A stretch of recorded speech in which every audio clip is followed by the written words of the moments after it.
All right, so now we've introduced the binary search tree. Let's look at the operations in the binary search tree, okay? So I will not go over this in detail. I just want to give a couple of examples so that you have some idea how do you implement these different operations using the binary search tree, okay? All right, let's first look at the most standard one, the most important one, the search query, okay? Again, when you are in the, have a sorted array, then we can search for specific elements, a key, using the binary search procedure, okay? So here, we're given a binary search tree, like in this example, okay?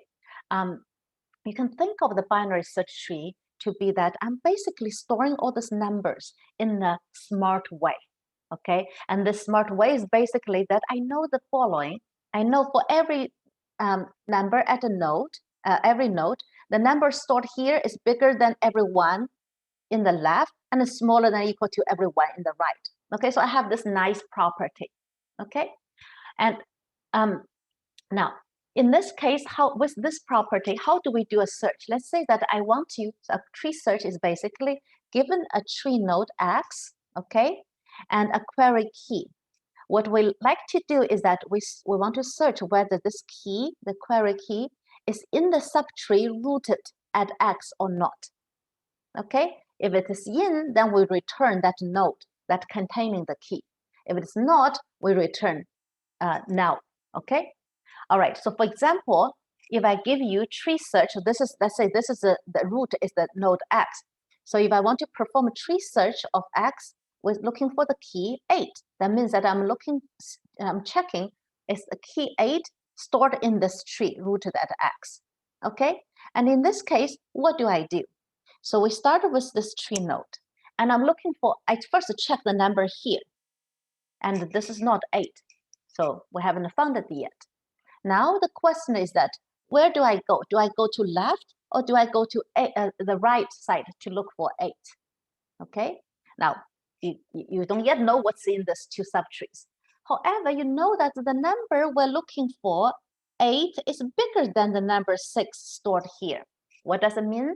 That means that by the binary search tree property, it cannot be in the left. It has to be, if 8 is in, it has to be in the right subtree, okay? That means now I can eliminate all the numbers in the left subtree. I don't have to check them. I simply go to the right and then check whether it's in the subtree rooted at the node of its right child, okay? In this case, I go there and I check, oh, the number stored there's exactly 8. So we immediately return, yes, we return this node because we found it. Okay. Now, a different example, let's say that if I want to find the key 4, okay, again, we do the same. We start at this node. We first ask, is 6 equal to 4? No, it's not. So this number here is not what we're looking for. But next, where do we go? Well, because 6 is bigger than 4, so the number we're looking for is smaller than the number stored at X. That means that it has to come from the left subtree. So we simply go to the left child here. Here we do the same. We first ask, is the number stored here equal to 4? No, that's not true. But since that 3 is smaller than 4, namely what I'm looking for is bigger than the number stored here. That means now I have to go to the right. So in this case, I go to the right subtree. And here, I look at the number stored here, we found it. So then we return yes. Okay? All right. Now, in general, when does it stop? It stops either you found the number you're looking for, or like in this case, suppose I'm looking for the key 5. Again, we do the same. At 6, I say, oh, I need to go left, sorry, because 5 is smaller than 6. And at this node, I say I need to go right because 5 is bigger than 3. And then at this node, we still haven't found 5. Then we say, okay, because 5 is bigger than 4, we need to go right. But now the right is empty. It doesn't have a right child. What does it mean? It means that 5 cannot be in this tree, because if 5 is in the tree, it would have to be stored here. Okay, since it's not there, then that means that 5 is not in the tree. Okay, so in this case, we return no. We say that we couldn't find it. Okay. All right. So the idea is rather simple. As you see that it bears a lot of similarity to the binary search in the array, because we go to the middle and then we decide whether we go to left or right, depending on whether the number we're looking for is bigger than or smaller than the number in the middle. Here it's the same, but instead of going to the middle, we go to the root of the, we look at the current node here, and then we decide whether we're going to the left or right accordingly. Okay, so the idea is quite similar, and the algorithm, in fact, is also a simple recursive algorithm. Okay, so this is some implement idea we just mentioned. So at any moment, I'm looking for a key k in the subtree rooted at node x. Okay, if x is already empty, that means that if the key, that means that we couldn't find it. Okay, so in this case, or if the key is stored at the x equal to the key you're looking for, in this case, we simply return x. Okay, because we either found it or we said that okay, we don't need to recurse anymore. We know that it's not in the tree. So this is the termination. Okay. Otherwise, if the key you're looking for is smaller than what's stored in x, then you simply recursively call the same algorithm, but go to the left subtree of x. Okay. Or otherwise, if the key is bigger than the key stored at x, then you go recursively to the subtree rooted at the right child, which is the right subtree of x. Okay, that's it. So this is a simple algorithm. Okay, now in general, if you're given the input tree and the key to look for, the first call you are going to make is that you're going to call this tree search algorithm at the root of this node. And later, recursively, you would go down to other nodes in this tree. Okay, so that's the algorithm. Okay, so time complexity analysis. Okay, so how much time does this procedure takes? Okay, now again, as usual, suppose right now the tree contains n nodes. Okay, we're going to use T of n to represent the worst case time complexity of this procedure given the tree, given any tree of n nodes. Okay, now this is a bit harder to analyze on the surface. How do we analyze that? How much time it takes? Okay, but here is one thing that you can observe. Okay, if you look at this code, the code really only takes constant time other than the recursive calls. Okay, so all of this only takes constant time, but then we have a recursive call.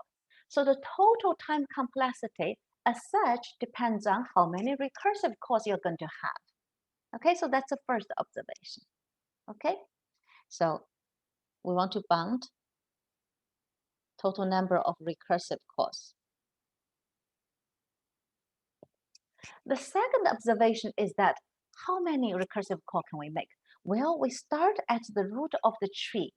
Every time when we recurse, we either go left or we go right, but it doesn't matter which way we go one level down. So you have a tree, the top is the highest level. Every time you make a recursive call, you go to the next level in the tree. Okay, so how many times can you do this? Well, we can only do this by the height. Okay, every time each recursive call will take us one level down in the tree, right? And the total number of recursive call we can do is basically from the root to the leaf, to the deepest leaf, namely the height of the tree. Okay, so what we are saying here is that the time complexity of this recursive call as such is bounded by the height of the tree, which is bounded by linear, because we know the biggest possible height is n. Okay, so this is the time complexity of the tree search algorithm. Note that I want to point out that it really takes the height of the tree. I don't just want to use linear because the linear is the worst case. But if you can guarantee that your tree is always has log n height, okay, because we know that the best possible height of a tree is log n. And later we're going to talk about the so-called balanced binary search tree, where we guarantee that the height of the tree is always logarithmic. Okay, if you can guarantee that, then this algorithm will become a big set of log n instead of linear. Okay, so the tight bound is that this is takes the height of the tree as the time complexity. Okay, all right. Now, this kind of argument that you think more globally to bound the recursive call is actually quite common in bounding, getting time complexity for recursive algorithm. Okay, we're going to see more of this later. Okay, including later in the graph algorithm. Okay, so all right. Questions here? Okay, now, so the message here is that the tree search, the time it takes depends on the height of the tree, okay? If you can make the tree, the height of the tree low, then your tree search is more efficient, okay? All right. By the way, this is a recursive implementation, but you can also write iterative version of this algorithm instead of using recursion. So I'm just putting here for those of you who are interested, okay? Okay, so that is to find the search for a specific element. How about if we want to return the minimum? Remember, in the sorted array, the minimum is always the first one, so it's very easy to return. Here, if we want to search for the minima, remember we said that, well, I have to keep going left till I cannot go to left anymore, okay? Because the minima must be from the root always stay in the left of me, okay? So the algorithm for minima is simply this. So we keep going left, okay, till we cannot, okay, at which moment, if till I don't have a left child anymore, that means that I found the minima, I simply return it. Okay, so this is the tree minima algorithm. Now, how much time does this algorithm take? Well, by the same argument, every time I go down one level of the tree, so the biggest possible layers I can go is basically height of the tree. So the time complexity is also height of the tree, which can be, of course, the height of the tree can be linear, so which can is upper bounded by linear by order of n. Okay, so it's the same as the search. Okay. All right. Symmetrically, you can also using the same idea to find the maxima stored within the tree. Okay, so the maxima is that starting from the root, I know the maxima has to go to the right subtree, so I keep going right, because if the maxima one has to store in the, as long as I have right child, then the left, the maximum number has to be in the right subtree, so I keep going right till I cannot. At this point, I don't have a right child anymore. That means I found the maximum. So you just keep going right, and then till you go to a node without a right child. That's when you find the maximum. The time complexity, same. It's also bounded by the longest length of the path in this tree from the root to the leaf. Okay, which is the height of the tree. Okay. All right. Okay. Now, those operations we've seen before, you can also use the bind. If you have an array, you can also use an array to answer those queries, okay? So that themselves, they don't show the advantage of why do you want to use the binary search tree, okay? Now here, this dynamic operation is where the need of using this tree data structure become more obvious, okay? So in particular, what is the question here? The operation here, the operation is that given a binary search tree and a node x, okay, and a key value k, I want to insert this key into this tree rooted at this x so that the resulting tree is still a binary search tree. So this condition, such that the resulting tree is still a binary search tree, is very important, because that you are storing all these numbers in the binary search tree, okay? Every time you have a dynamic update, after that, you want to make sure it's still a binary search tree so that in the future, you can still use those properties, okay? So when you have dynamic operations, you have to still maintain the binary search tree property, okay? All right? All right. So how do we do that? Okay? Let's look at an example. Let's say here I have a tree. This tree, the root is here, and it doesn't have right child for this tree. Okay, let's say that I want to perform a tree insertion at the root, and I want to insert the value 8. Okay, how do I figure out where to put 8? Okay, all right. So let's think about it. We start at the root. I say that, okay, the root is already taken, clearly cannot put it here, okay? And I want to insert the value 8. Now my only choice is that, do I do this to the left or do I do this to the right? Which side do I go? Which subtree do I go to? But 8 is smaller than 15, which means that if 8 is going to be in the binary search tree, it has to go to the left subtree. So at this point, I move to this node. Okay, again, I ask the same. As I want to insert 8, where should I go? Well, 8 is bigger than 6. So if it is in the binary search tree, it has to go to the right. Okay, so now I have to go to the right subtree. So I go to this node. Again, I ask the same. I said, where should I go? Well, 8 is bigger than 7. That means that it has to be stored in the right side.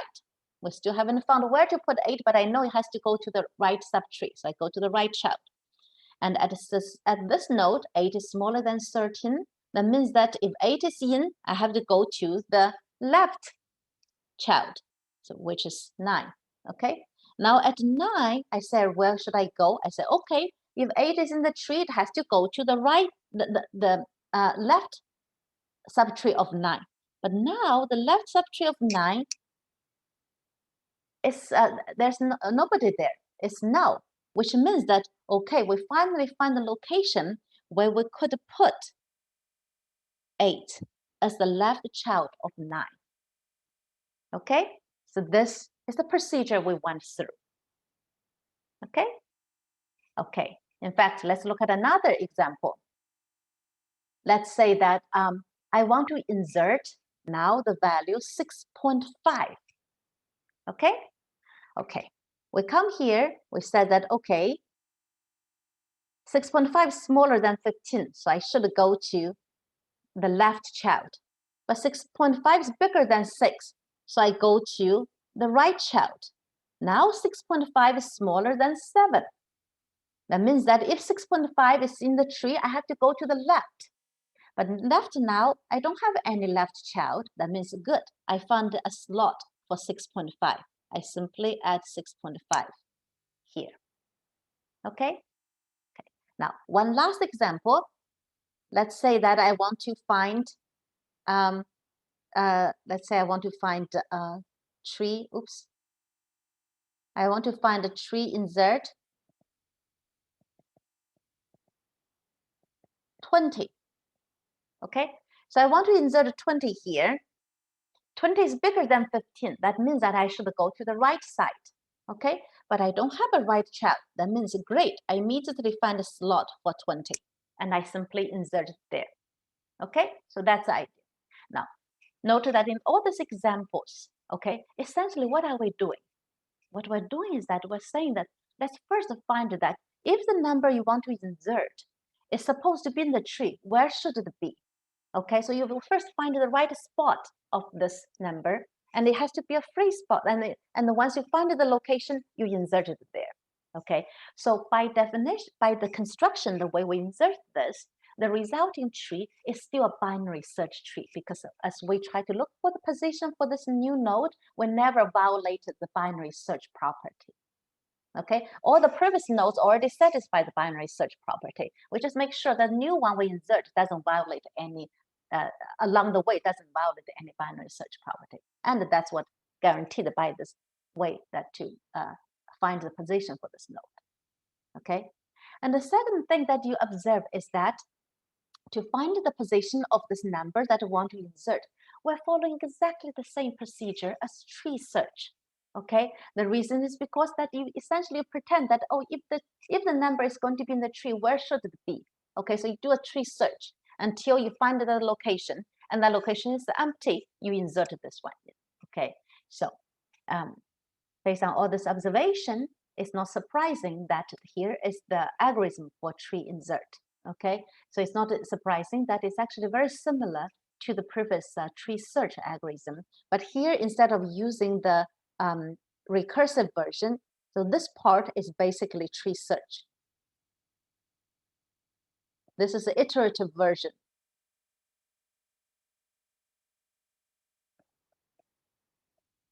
Of tree search algorithm. So basically, what do we do? You can look at this code offline. What we're doing is that I want to insert K. I first pretend a tree search to figure out where am I going to insert the tree, insert this node. Once I find finally a node where it's either left or right child, where I'm supposed to see the key K is now free, it's empty, it's nil, then I stop and then I create a new node, which is the node. So this is a create new node that whose key is K. This is one we're going to insert. Okay, we simply says the parent of the new node will be the last one we stopped at, and we will set up set myself to be either left or right child of this of its parent, depending on whether I'm coming from the left side or right side.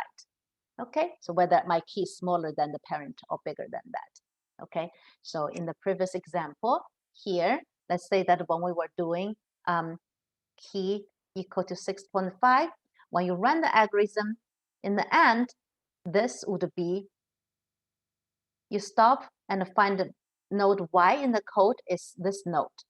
Then you create a new node Z, whose key is 6.5. So first step, you set up the parent pointer of Z to be Y. Now you also need to, and the Z itself, left and right child are both nil. It's a leaf node. And then you also set up that for Y here, since 6.5 smaller than 7, so you set this new node Z to be the left child of Y. Okay, and that's what we are doing here, just to set up. This is doing the insertion. Okay, so in other words, this is a part to search for the position for the new node Z. Okay, and this is finally set up Z appropriately as child of Y. Okay, all right. Okay, what's the time complexity of this procedure? Okay, again, it may sound very confusing that well, we don't have, unlike the earlier algorithm, we don't clearly know how many iterations the while loop would run. Okay, but remember, this is just a search. In each iteration of the while loop, we basically go either to the left child or go to the right child. In other words, we are moving one level down in the tree. Okay, so in other words, the total number of iterations here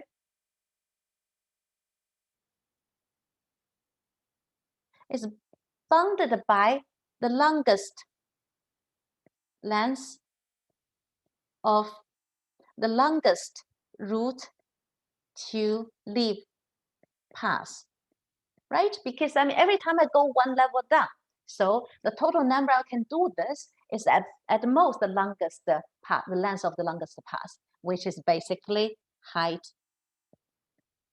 of tree.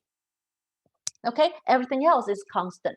So the total time complexity, same as the tree search.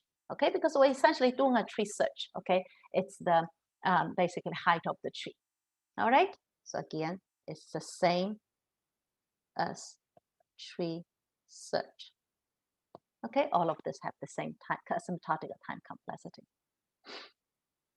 Okay, so so what we just said is that if you have now, if we're given a binary search tree storing our n input keys, okay, and suppose the binary search tree has height h, okay, then what we said is that we can perform search maxima and minima, or in time proportional, in worst case proportional to the height of the tree. Okay, and for success and we didn't talk about the other. We can also do insertion, this dynamic operation in time proportional to height of the tree. Okay, so we didn't talk about other operations, and it turned out that success and predecessor, namely, given a node, you want to find the node containing the key whose value is immediately before this current one in the sorted order. Okay, so the successor and predecessor turn out that they can also be done in same time complexity. Essentially, you have to first do a search to find it, which takes time,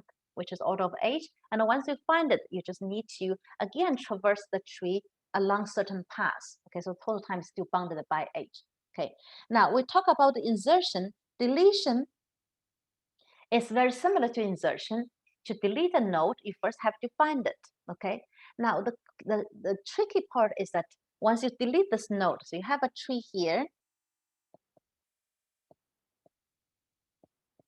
Let's say that you want to delete this node, but then after you delete it, you can remove this number, but they cannot leave an empty tree node there, right? So then the question becomes that which key do I take to fill this slot? Okay, so the key part of deletion is to find that replacement. Okay, but it turned out that the replacement can be found easily using successor or predecessor, so which means that the whole thing can also be done in the order of age time. Okay, now same for extract max and increase key. Extract max is very easy. First, you do perform a maximum to find it. Once you find it, you perform delete to delete it. So total time is still order of age. Okay, increase key means that you are given the key here. Let's say this one was previously 15. You are given this node, and I want to increase it to a different value. Let's say I want to increase from 15 to 20.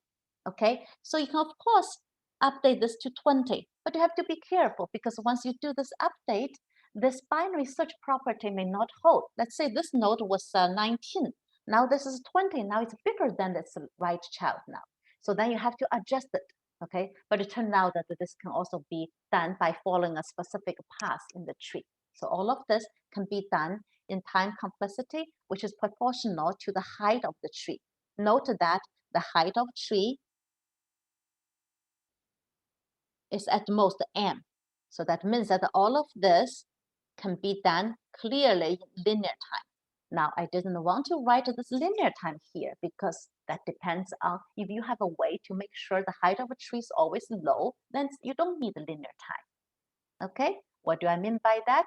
In fact, we know in general, we already showed that the height of the tree is at most n, but it can be as low as log n. Okay, so log n is the best possible height for a binary search tree. Okay, but in general, the height of the tree can go within this range. Okay, and it turned out that we can actually have a way to keep the tree height low. Namely, we can keep it asymptotically as low as possible, log n height. Okay, this is the so-called balanced binary search tree, which we're going to now discuss next.